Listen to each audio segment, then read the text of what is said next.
I told y'all, I fell over. And I won't be pressing charges because no one's done anything wrong. See, my husband is the last person in the world who would ever raise a hand to me. I mean, Dale is my knight in shining armor. See, my daddy was a drunk, the kind who would come home late and yell at his wife for not having a hot meal ready for him. But how could Mama know he'd be hungry at 2 a.m.? The mornings after, though, Mama would be extra nice to me. She'd make me a big old breakfast and tell me how much she loved me. She was moving a bit slow, though, so I asked her what was wrong, and she says it was just a migraine. Her and Daddy were up late talking last night and just didn't get much sleep. But the migraines started happening more and more. So one night I was up in my room and I wanted to tell Daddy that Mama only had these migraines after he yelled at her. So I went downstairs, and the second I got down there, Daddy started screaming at me to get back upstairs.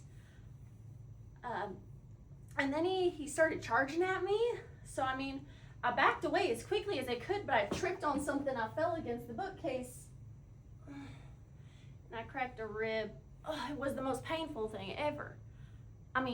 Daddy was real nice to us for about a month after, but it was worse than ever when he started again.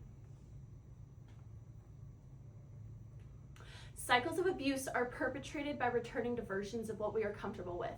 According to WebMD in 2023, Stockholm Syndrome in relationships is a psychological response where victims of abuse or captivity develop loyalty, empathy, or even affection for the very person causing them harm. It isn't weakness, it's survival. When escape feels impossible, the mind rewrites fear as gratitude and chains as protection.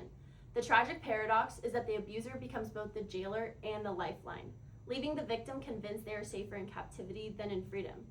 Additionally, in 2023, Verywell Minds stated that the FBI estimates that around 8% of kidnapping victims show signs of Stockholm Syndrome.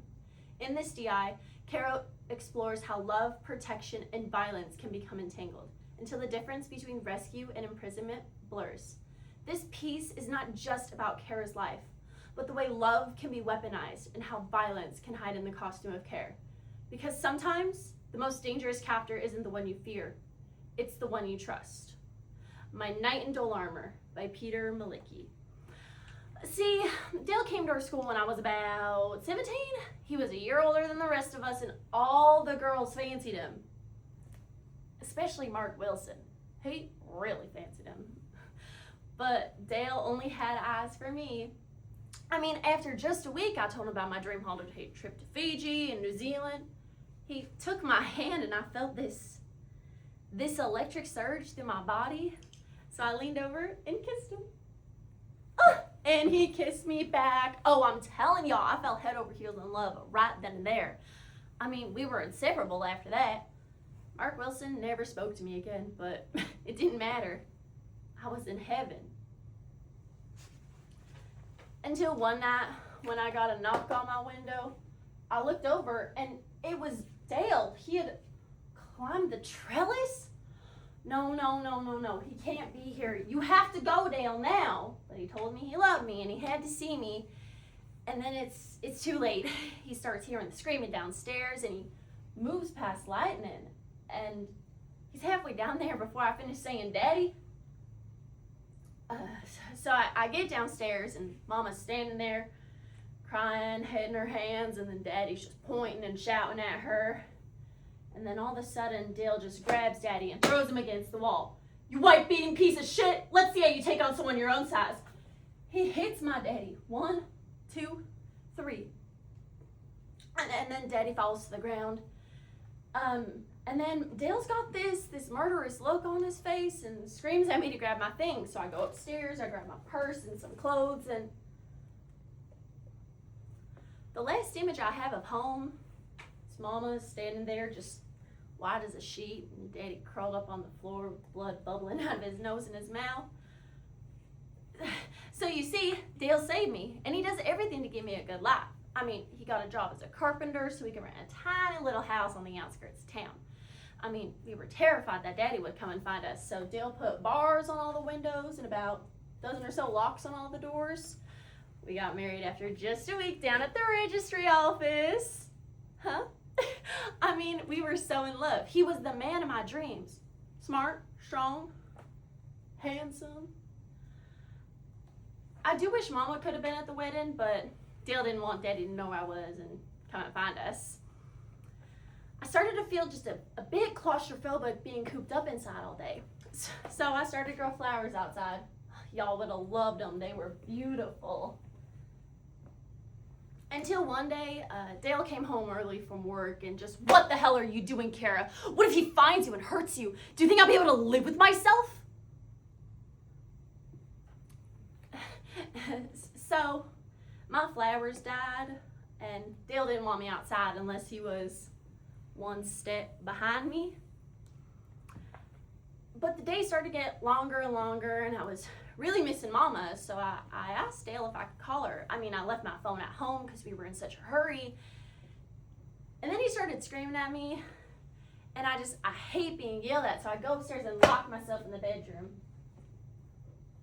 I'm sitting there for a while, just crying, and then Dale comes and finds me, starts holding me, kissing me, and telling me how much he loves me.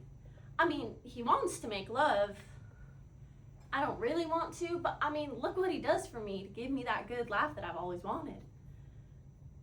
So I do it for him. Weeks pass by and I sit in that house just staring through the bars on the windows and just dream about my trip to Fiji. I mean, I wish I could look at pictures, but we don't have a computer. I mean, if I go online, Daddy might find me, right? I start to realize that I haven't seen the color purple in almost a year. So I tell Dale this and he buys me a set of watercolors. Start painting all the things I can't see anymore. The Eiffel Tower, my old house, Mama. And soon my whole world are these little watercolor paintings. And then I start realizing that my Brave Knight's armor was starting to look a bit dull. But I mean, I know I should be grateful. I got food on my table each night, but just couldn't get out of my head about it.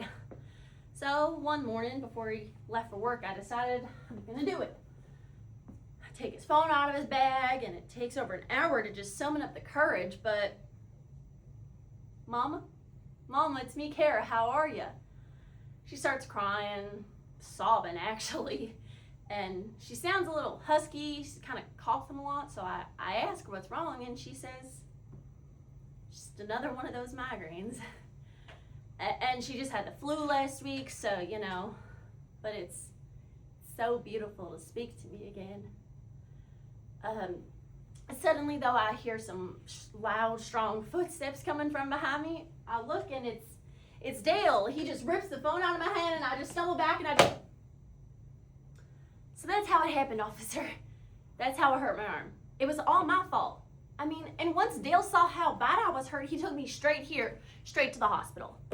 Look, you've got your report, so can you just go? Send him in here on your way out, please.